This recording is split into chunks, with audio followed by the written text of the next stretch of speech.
Ladies and gentlemen, welcome to another episode of the NFL coverage. Before we get started, reminder, we have subscriber giveaway. All you have to do is subscribe, comment on this video, any video, for a chance to win $50. A subscriber will be chosen the 1st and 15th of every month. So stay on the lookout for that. Make sure your emails are in your YouTube. Secondly, Final Form Supplements. This supplement brand is a sponsor of all the shows here at Ivy Talks Podcast Network. This is the creatine that I take, monohydrate. We got all kinds of stuff, vegan protein, whey protein, pre-workouts. We got stuff for focus. We got extreme pre-workouts. We kind of got that just get going in the morning stuff, not as intense. We got recovery, all of that good stuff. Go to finalformsubs.com. Use promo code Strib, all caps no space, get 10% off your order. So we are going to go over week 7, go over the scores, the divisional standings, and the statistical leaders. So we're just going to get straight into it. Thursday, we had a phenomenal game between the oldest and the two oldest quarterbacks in the league, Joe Flacco and Aaron Rodgers. Aaron Rodgers 41, Joe Flacco is 40. So it was deemed Battle of the Unks Thursday night football. Steelers, Bengals. Bengals win 33-31. Joe Flacco had a phenomenal game. It was very exciting. Aaron Rodgers did well too, but just Joe Flacco being traded to the Bengals, and this is the second game in 10 days because I believe they had a game Monday night the week before. So he's only been with the team for 10 days and put on an absolute performance. And then Sunday International Series in London, we had the Rams beat the Jaguars 35-37. Matthew Stafford went absolutely federal on that. Devontae Adams had three touchdowns, and Matthew Stafford threw for a very efficient 184 yards. So he didn't have a lot of yards, but he had 182, 21 to 33, 182, five passing touchdowns. So very, very efficient. The Patriots beat the Titans 31-13. The Bears beat the Saints 26-14. The Panthers beat the Jets 13-6. Eagles beat the Vikings 28-22. Jalen Hurts has another phenomenal game. Devontae Smith and A.J. Brown both had over 100 yards, and I believe both of them had a touchdown each. I can fact check that right now since I'm right here on the game, because Jalen Hurts threw 3 passing touchdowns on 326 yards. Yep, Devontae Smith and A.J. Brown both had a touchdown. A.J. Brown had 2, Devontae Smith had 1. So they both had at least 1 touchdown. And we'll also get into that conversation later about the Eagles more specifically. The Chiefs goose-egged Las Vegas Raiders 31-0 against the Las Vegas Raiders. The Broncos beat the Giants in one of the most exciting comebacks I have seen in a very long time. The Broncos win 33-32. Going into the fourth quarter, Broncos had 0 points. They scored all 33 points in the fourth quarter to get the dub over the Giants with a go-ahead game-winning field goal there at the end. The Colts beat the Chargers 38-24. Cowboys beat the Commanders 44-22. Packers beat the Cardinals 27-23. 49ers beat the Falcons 20-10. And then the doubleheader Monday night we had yesterday, the Seahawks beat the Rockets. Seahawks beat the Texans 27-19, and the Detroit Lions pretty much handed to the Bucks 24-9. Bye week last week was Baltimore and Buffalo. Divisional rankings 1 through 4. AFC East: Patriots, Bills, Dolphins, Jets. AFC North: Steelers, Bengals, Browns, Ravens. AFC South: Colts, Jags, Texans, Titans. AFC West: Broncos, Chargers, Chiefs, Raiders. In the NFC East: Eagles, Cowboys, Commanders, Giants. NFC North: Packers, Lions, Bears, Vikings. NFC South: Buccaneers, Panthers, Falcons, Saints. And NFC West: 49ers, Seahawks, Rams, and Cardinals. Statistical leaders: Justin Herbert is now at the top in passing yards all time at 1,913. Passing touchdowns: Matthew Stafford at 17. Receiving yards: Smith-Jigba at 819. Receiving touchdowns: St. Brown at 7. Rushing yards: Jonathan Taylor 697. Rushing touchdowns: Jonathan Taylor at 10. Interceptions: Lloyd and Byard, Kevin Byard and Devin Lloyd are both tied at 1. The defensive tackles, Jordan Brooks for the Dolphins at 75. Sacks, it is a two-way tie between Byron Young for the LA Rams and Brian Burns for the New York Giants at 9 sacks. 9 sacks. So, some awards and achievements this past week. Brian Aubrey becomes the first kicker in NFL history with 5 field goals from 60-plus yards. So he is absolutely booting that thing. Performance alerts. Justin Herbert. We got to shout out Justin Herbert for the Chargers. 37 of 55, 420 yards and 3 touchdowns. Even though they don't get the win, individual performance, Justin Herbert absolutely threw that thing with 420 yards and 3 passing touchdowns. Shout out to Jalen Hurts and Philadelphia Eagles, a redemption game, 19 of 23, 326 yards, 3 passing touchdowns. Devontae Smith, also for Philadelphia, 9 catches, 183 yards, and a touchdown.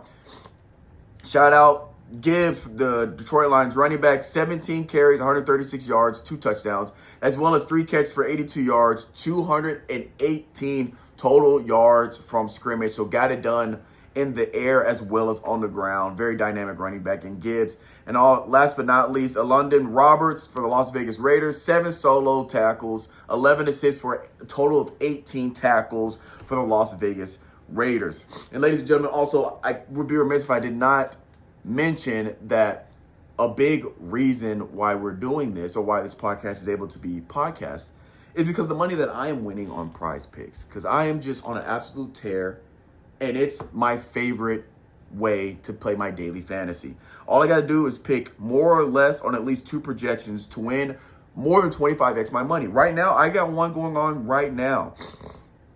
I had a bet between, I just needed Sam Darnold to throw 1 touchdown yesterday, which he did. And now I got me a freebie, because they got freebies every now and then.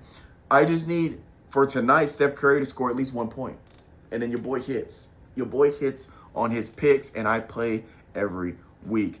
But that's all you got to do. It's very simple and easy. Download Prize Picks app or go to prizepicks.com and use promo code PR-6LZTKHD to get $50 in bonus bets when you play your first $5. So all you gotta do, you play $5 and then you get $50 in bonus bets. It's that easy. I'm gonna help you out and you help me out, because with that money, I use that money to keep the podcast going. Prize Picks. And the promo code for that is PR-6LZTKHD.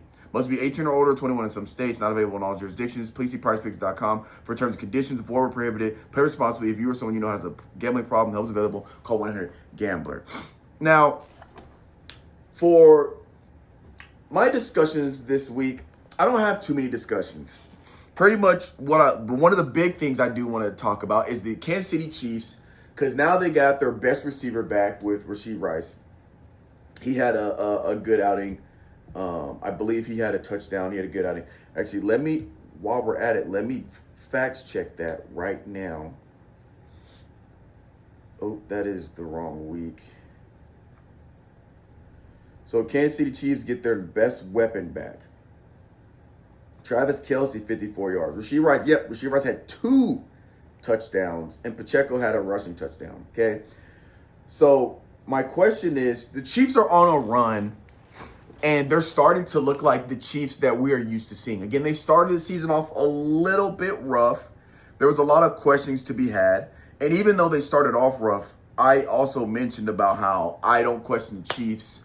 I have to wait till the season is over and they are no longer either when the season is over or until they have been statistically eliminated from the playoffs, because sometimes you can just be eliminated before the season's over based on like who wins what. Until either of those two happens, then I don't count the Chiefs out. So we've seen this time and time again. They start the season off rough.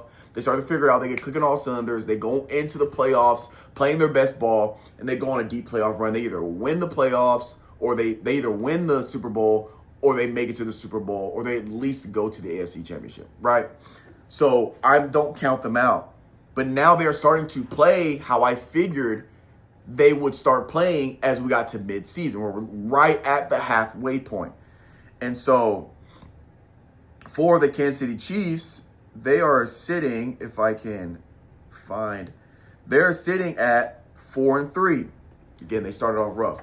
So what's very interesting about the Chiefs is now that we're sitting here, Chiefs have a top 5 offense and a top 5 defense. Chiefs offense is 5th in total yards, and their defense is 3rd in total yards. So even though they started the season off rough, here we are going into week 8. Chiefs look like a contending team in terms of having a really good defense, and their offense is clicking all of a sudden. Now they're having a really good offense. So I'm curious to see how the Chiefs fare moving forward going against better competition. Las Vegas Raiders, they're an okay team. You goose egging any team in the NFL is hard, like not even a field goal. So 0 points, you got to tip your hat off to the Kansas City Chiefs. But it says something if you're able to hold the Colts, the Detroit Lions, or if you're able to hold the Dallas Cowboys to less than 10 points. A team like the top offenses in the league, how do you fare defensively against those teams? So like this upcoming week, they play the Washington Commanders. Washington Commanders have a top 15 team. So they're 13th. So they're just outside of that top 10.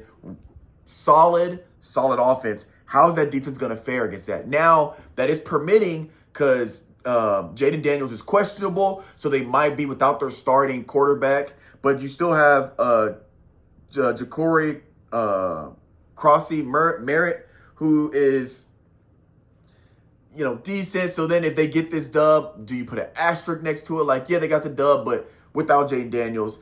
So it's going to be interesting how they look defensively when they go against these top offenses. So that's one discussion. Second, redemption game for the Eagles. I feel like a lot of the spotlight has been on the Eagles for the past couple of weeks because you had the media drama with A.J. Brown, Devontae Smith expressing their discontent with the lack of targets and things like that. They want the ball. But we've seen this before because they won the Super Bowl last year. And earlier in the season, you had that same narrative was being said about A.J. Brown wants the ball more. They were talking about tension, but then they end up figuring it out. They win the Super Bowl, right? I think that same kind of thing is happening to where they're talking about, give me the ball, I want the ball. We can change the game. So the offensive coordinator, Jalen Hurts, is like, okay, bet, let's get you the ball. And in doing so, that's turning into A.J. Brown, Devontae Smith going crazy. Now it's like, okay, bet, let's get these guys the ball, which should have been the game plan from the beginning because you got two of the best receivers in the game. So the fact that you had to have this conversation is kind of crazy. But it would have been different if they're saying, give me the ball, and they start getting the ball. They aren't doing anything with it. If they're dropping it, they're making bad plays. They're making bad decisions. They're having critical errors. It'd be one thing if they did that, but they're getting the ball, making plays, scoring touchdowns.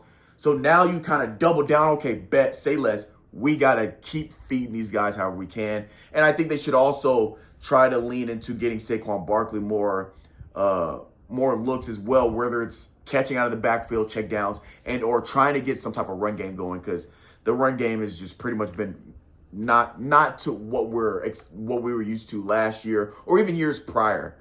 This has definitely been a down year for them in terms of rushing the ball, but definitely a redemption game for the Eagles.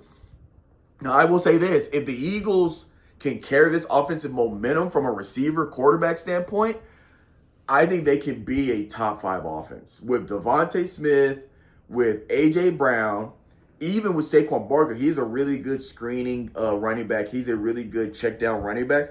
If Eagles start performing at a top 10 offense level in terms of total yardage, then I think Eagles have a legitimate chance of having another potential Super Bowl run or NFC Championship run if their offense gets to that level. Because their defense, I think, it's not the best, but their defense makes plays when they need to make plays. Let's break down for looking at week 8. Do they have a bye? No, they don't have a bye. Who do they play? Let's break down week 8. They play the Giants. So after this past week, Again, their offense, again, I think their offense is going to get better as their averages go up. But right now, they average 302 total yards a game. That's 27th, again, bottom tier. It's bottom 5. But I do think that's going to go up. Their passing yards, 198.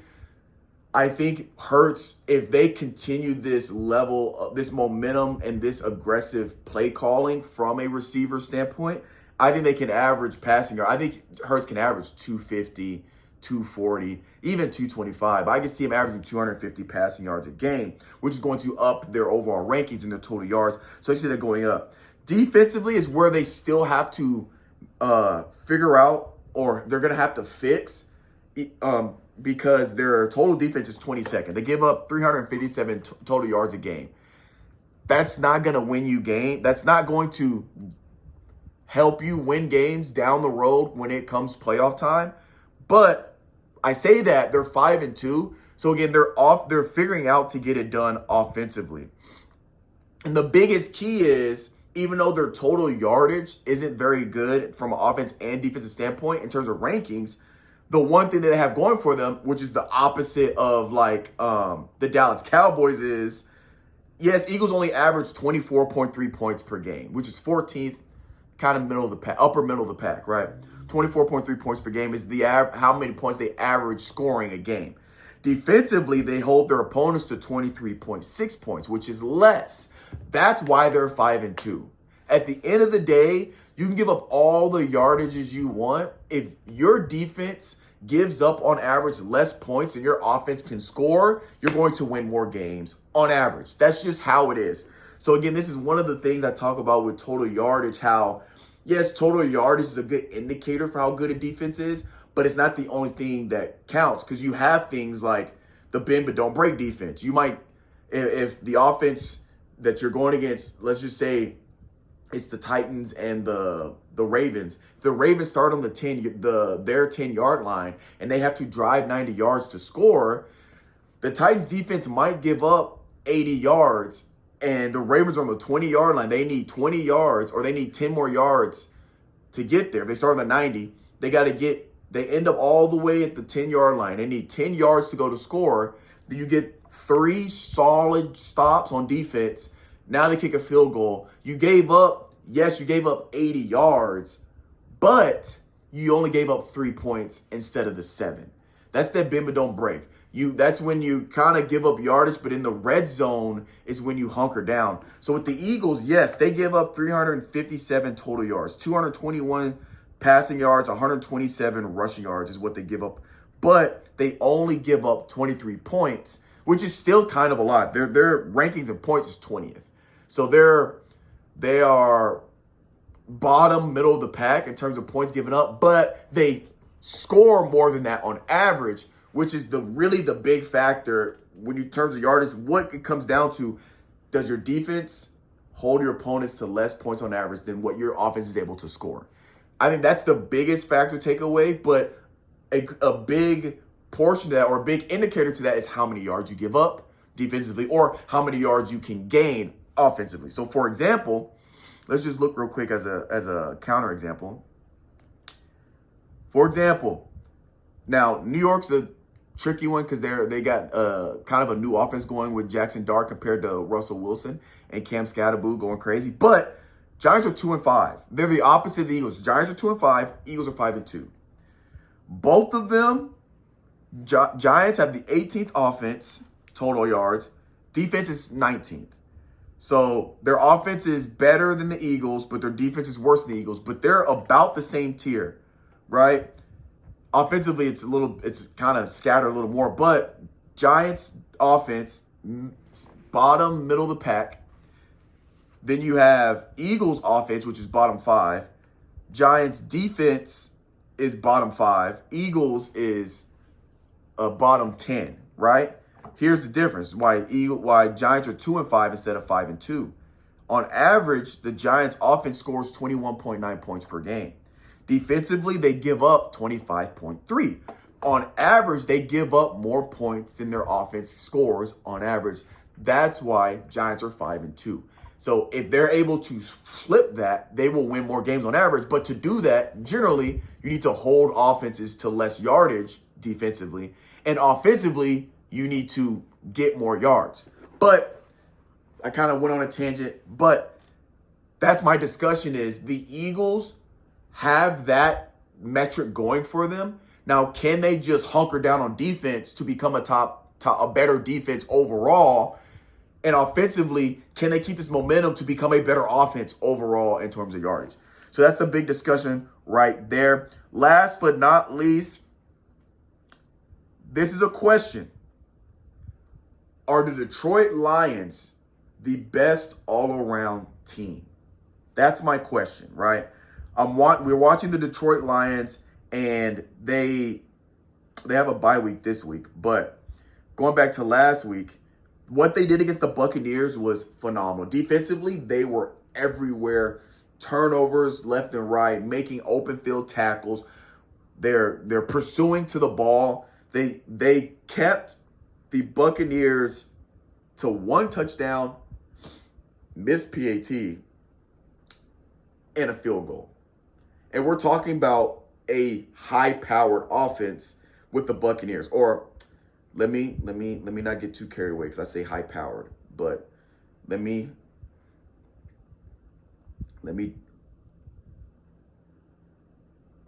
I'll say a solid offense, right? They were 5-1 up until that point. You're talking about now. Granted, Mike Evans gets hurt. There's still a lot of injuries, but the Detroit Lions, are they the best all-around team?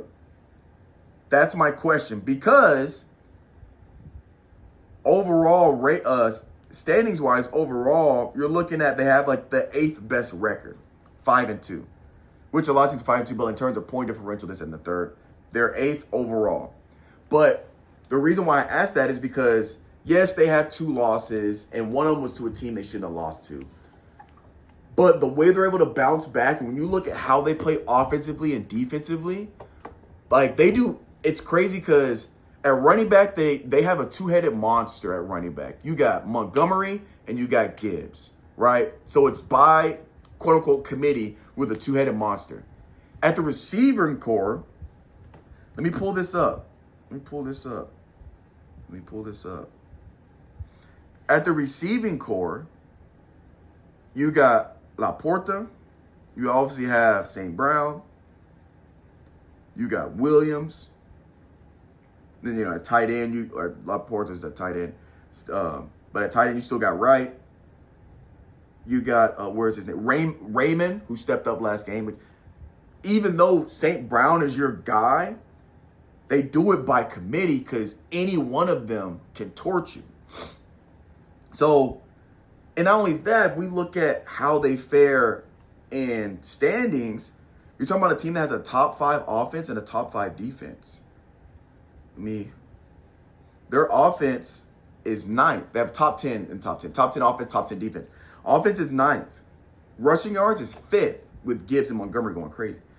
Their total defense is 9th. Their rushing defense, they only give up 87 rushing yards a game, which is 5th. So if they score on average 30.7 points per game, they only give up 21.6. That's a huge margin. Watching them play, I don't know if I could say it just right now, but I think they are playing or looking like the best all-around team offensively, defensively, and special teams. I think the Detroit Lions, and I said this earlier, I think they have the potential NFC Championship, which puts them a game away from the Super Bowl. So I do think that the Detroit Lions, if they play like they played last game against a respectable Bucks team, I think they're a Super Bowl contending team. 100%. I think so. All right, that's the last for the discussion. Upcoming matchups, Week 9. Thursday, we got Ravens at Dolphins. Then Sunday, we got Broncos at Texans, 49ers at Giants, Colts at Steelers, Panthers at Packers, Vikings at Lions, Chargers at Titans, Falcons at Patriots, Bears at Bengals, Jaguars at Raiders, Saints at Rams, Chiefs at Bills, Seahawks at Commanders. Monday night, we got Cardinals at Cowboys. Bye week. I'm sorry. That's wrong. That was Week 9. I was on the wrong week. Start this over. Week 8, Thursday night, we have Vikings at Chargers. Sunday, Jets at Bengals, Bills at Panthers, 49ers at Texans, Giants at Eagles, Browns at Patriots, Bears at Ravens, Dolphins at Falcons, Buccaneers at Saints, Cowboys at Denver, Cowboys at Broncos, Titans at Colts, Packers at Steelers, and Monday night we got Commanders at Chiefs. Bye week is Arizona, Detroit, Jacksonville, Las Vegas, LA Rams, and the Seattle Seahawks or bye weeks. Coach Strib's game of interest. First one's that Broncos and Dallas. Broncos and Dallas is the big one for me because Broncos are 5-2 after their win against the Giants. So Broncos very quietly a top team in the league record-wise, and they still have the top 5 defense. Their overall defense is 5th. Like I said, I believe 1 week they were like 6 or 7, but I said I still see them as a top 5 defense. I think they're going to kind of for the most of the season be right there. They're back up to 5th. Their offense is 15th. Their offense is decent, right? It's pretty much middle of the pack. This, I think, is going to be the breaking point for the Dallas Cowboys. Dallas Cowboys, obviously, number 1 offense in the league. They've been top 3 the whole season. Number 1 offense in the league. Defense is dead last, total defense. Is the Broncos' offense good enough, or is the margin between the Broncos' offense and the Dallas Cowboys' defense big enough for the Broncos to overcome Dallas's scoring ability? They score the 2nd most points in the league at 31.4. Most yards rushing and offense put together. So is the margin for the Broncos offense to the Dallas Cowboys defense big enough for the Broncos to outscore the Dallas Cowboys? That's the big question. This game, I really don't know. I could see Broncos coming out, hunkering down on defense, top 5 defense. Top 5 defense going against a top 5 offense. Number 5 defense going against the number 1 offense. That's really the matchup. The matchup is the Dallas Cowboys offense versus the Broncos defense. It's not Broncos offense versus Dallas defense because Dallas defense is dead last. Broncos can score on Dallas defense. There's no question. Can the Broncos get enough stops against the Dallas Cowboys offense? That is the question, and I don't know if I know the answer to that. Now, if I were to bet Prize Picks, but I don't bet on win losses, I bet on individual players. But if I had to put money on this game, if I had to put my rent for next month on this game, if I had to, gun to my head, I'm putting money on the Cowboys. Because I haven't seen enough continuity from the Broncos offense. Offensively, they struggled all season. All their games have been ugly wins and by the hair of their chinny chin chin, but they've gotten 5 wins that they squeaked by, right? But they've all been pretty much ugly. I don't know if I have enough faith in the Broncos offense to outscore Dallas's offense, even though Broncos defense is really good. Because we know Dallas is going to score points.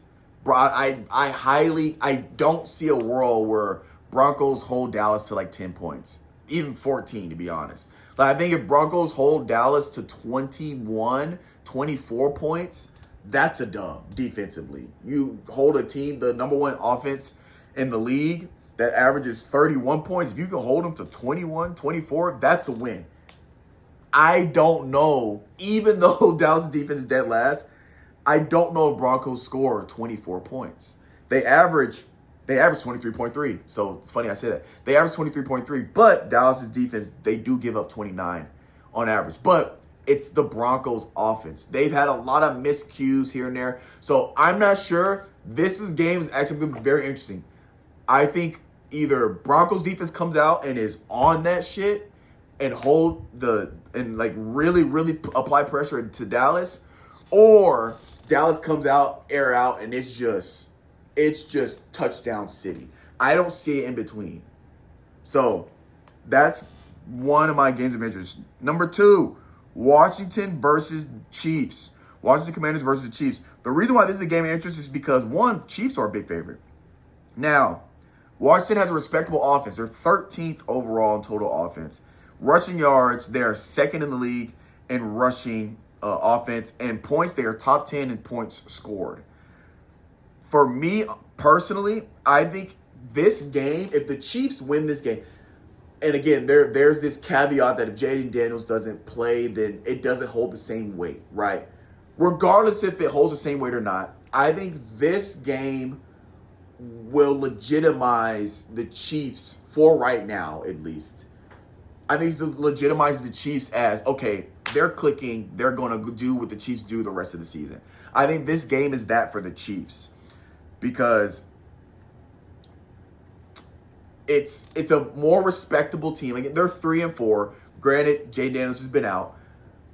If Jaden Daniels plays, I think this solidifies the Chiefs, the legitimacy of the Chiefs, especially defensively, going against a dynamic offense with Jaden Daniels who kill you running the ball, kill you with his arm. You got Deebo Samuel who will put in the backfield, they'll put in the slot, they'll put a receiver. So you have this dynamic moving of getting Deebo Samuel involved, which he's also questionable. So there's a lot of caveats with this game. If Deebo, Jaden Daniels are playing, Chiefs win this, then I think it legitimizes the Chiefs. And I think the Chiefs are going to do what they do the rest of the season. They're going to continue to have a top 5 offense, top 5 defense, and they're going to go on a roll. But we will have to see, obviously, on who plays, who doesn't play, because there is a lot of injuries for the Washington Commanders. Jaden Daniels is questionable. Terry McLaurin is questionable. Deebo Samuel is questionable, which is your top 2 weapons right there. So obviously, if these guys don't play, then it is like, and then you got Marcus Mariota. He might be the starter. So we'll see. We will see. But I think this would potentially legitimize for the Kansas City Chiefs. And last but not least, Packers versus Steelers. Packers versus Steelers. Obviously, Rodgers playing against his former team.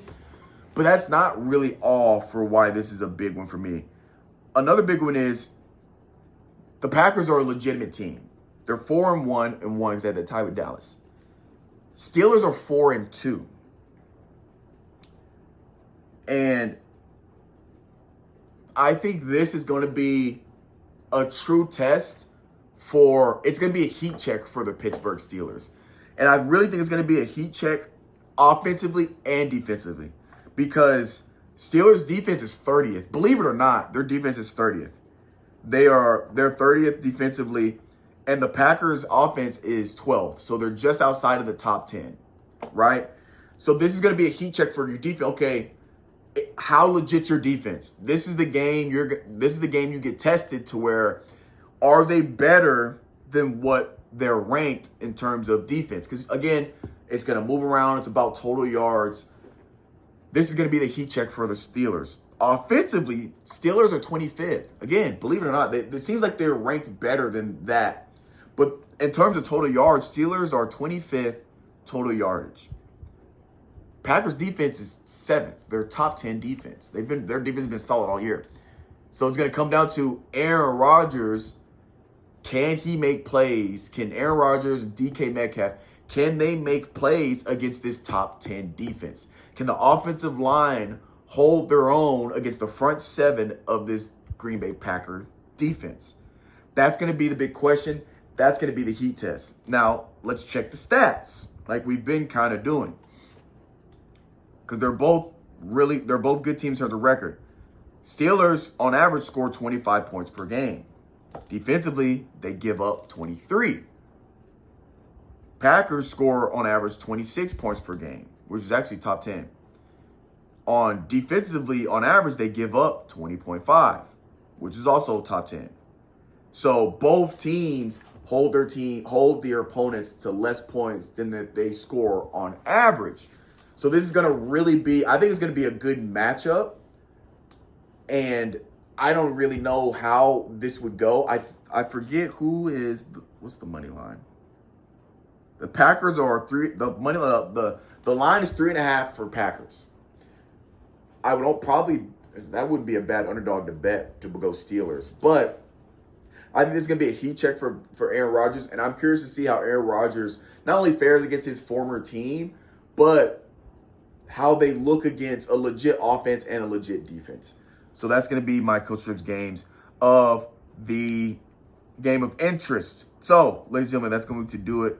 And I do believe I misspoke earlier about the Washington Commanders, because I think I said something about hold on, because it's bothering me, because I think I misspoke. Just in case I did, I had talked about Cross-Key Merritt about being quarterback or something. I misspoke. Marcus Mariota. If Jaden Daniels doesn't play, it's gonna be Marcus Mariota that starts the game. I think I misspoke because I was looking at my notes for the running backs. I think I said his name instead of Marcus Mariota. But anyway, that's gonna do it for this week's episode of the NFL Coverage. We will catch you guys next week. Deuces.